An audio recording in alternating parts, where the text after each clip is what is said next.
Welcome to Hubs and Drivers, a podcast for building product marketers, sponsored by BLD Marketing. I'm Jeff Donaldson, your host. Today's episode, Dialing It In, digital marketing backed by sound planning.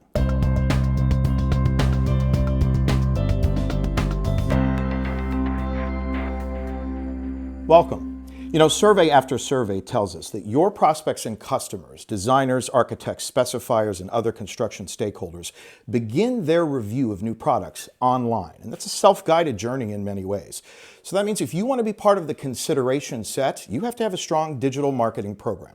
Here to talk a little bit more about that is Dave Sladack, president of BLD Marketing. Dave, thanks for being here today. Oh, my pleasure, Jeff. So we define that whole situation, that whole scenario as a digital marketing ecosystem here at BLD Marketing. Talk to me a little bit more about that. Yeah, so the digital marketing ecosystem is really, it's the marketplace for a brand, right? What we found with a lot of our clients is they're all at a different level of maturity, with where they are in their own digital process. Some may have really great websites, but they don't have marketing automation. Others have, they need websites and they need a whole host of things. And so what we realize is brands in 2022 and beyond really are playing not in the traditional means, but really having to always have to look at and continue to refine and enhance that digital marketing ecosystem. And that includes everything from your website to the media that you're using to drive to your website, to email marketing that goes out, social media, a host of different things. And the more you can look at your overall health of that ecosystem, the better your brand will do in the marketplace. So we often define some of the moving parts as hubs and drivers, and of course that's the name of our podcast as well, but that's a sort of an organizing principle that we often impart to our clients. Talk a little bit more about those hubs and drivers. How do we define them and how do they interact? Yeah, so defining a hub and driver is basically your hub is a brand's website or a landing page, a place where you want folks to go and learn more about your brand and engage your brand and build stronger beliefs in your brand. The drivers are how we get them there.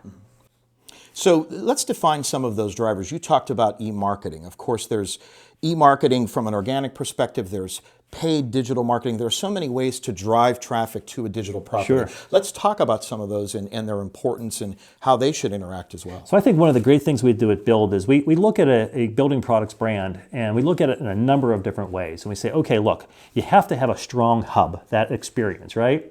So what are the types of drivers we can build to draw attention to that hub?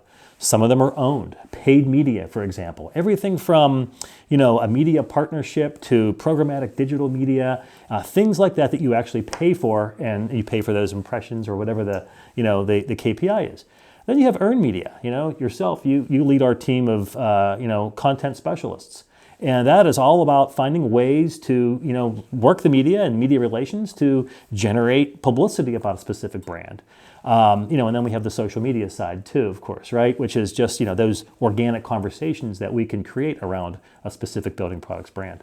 So there has to be a planning process behind this because you've got a lot of moving parts. In what way how do you start that planning process? Yeah, we have we invest in a really strong level of planning tools, okay? And so this suite of tools we use, the intent is to really look at the brand a lot of different ways. We'll conduct some audits and so forth.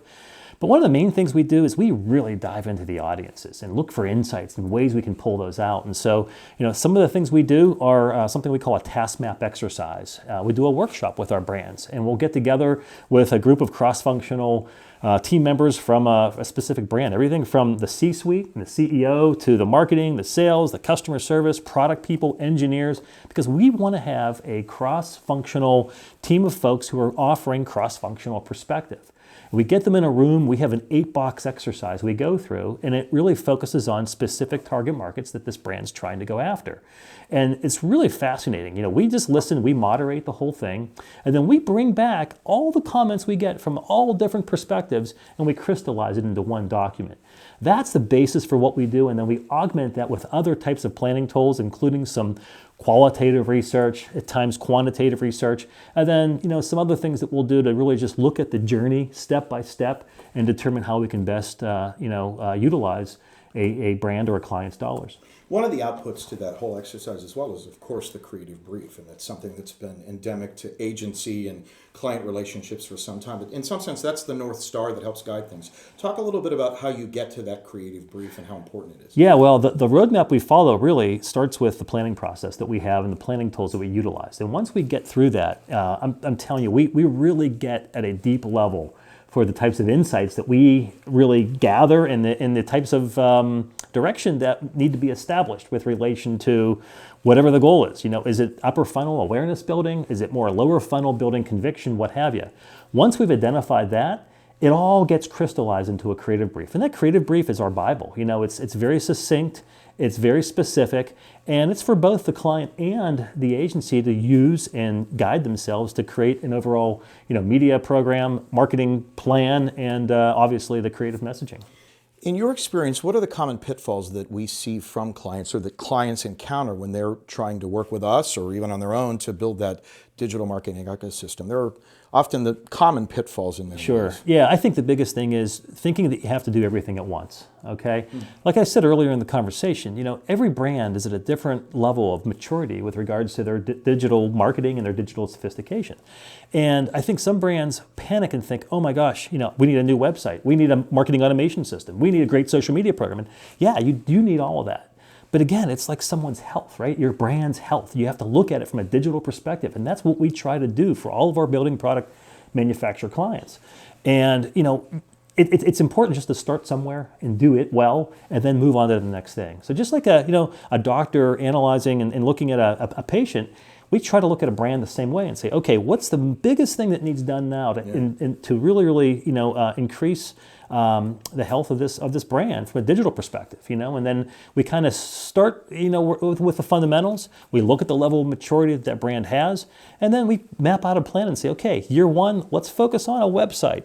Year two, let's get a really strong marketing campaign going. Year three, let's identify a strong marketing automation program that can really nurture leads and bring them through a cycle. So it varies with every client, but the idea is it's more of a marathon, not a sprint. Absolutely. So the bottom line is, if you want to be part of the consideration set, you have to have a digital marketing ecosystem that is constantly fueled and fed in many ways. We have to understand, Jeff, it's critical today to live in a digital world. We think of millennials still as young kids. The oldest millennial is 42 years old now, and they are hard to believe. Exactly, and they're decision makers in an organization. Well, how do you think they think? They don't think in the traditional means. They are digital first. A lot of these millennials are digital natives.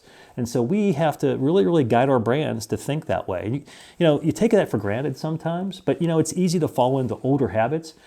The other thing about digital is it's continually changing. So the idea, and our agency does this, we have to keep up with the latest trends in digital because it's not a set it and forget it. The beauty about digital and the challenge about digital is it always needs nurturing. You always have to look at it and look for ways to improve and optimize. And the beauty of it is you can measure all along the way and really get there in a rather quick way. Yeah, so bottom line, digital marketing is critical for building materials manufacturers. You have to start slow, take it piece by piece, and that's the only way you can ensure that you're going to be part of the consideration set. Dave, thanks for joining us today. Oh, great. That's all for this edition of Hubs and Drivers. I'm Jeff Donaldson. Join us next time.